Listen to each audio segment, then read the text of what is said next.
এইদিকে দেখো আমাদের সিম্বুকে কিন্তু আমি বকা দিয়েছিলাম, তারপরে এই যে চুপচাপ করে কিন্তু বসে রয়েছে।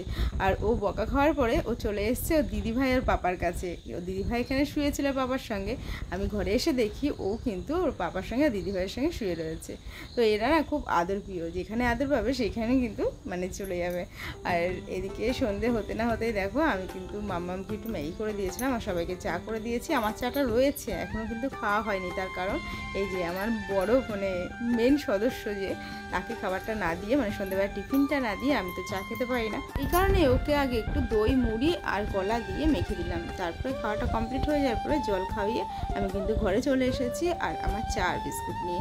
তো মাম্মাম পাশে পড়াশোনা করছে আর তারই মধ্যে কিন্তু তোমাদের দাদাভাই বাজার থেকে চলে এসেছে। আর সিম্বুকে দেখো বিকেলে যখন বকেছিলাম তারপর থেকে কিন্তু একদমই শান্ত হয়ে গেছে, ও মানে একদমই দুষ্টুমি করছে না আজকে। তো যাই হোক তোমাদের দাদাভাই সবুজ চুরি নিয়ে এসে পরিয়ে দিল আর দিকে রাতের খাওয়াটা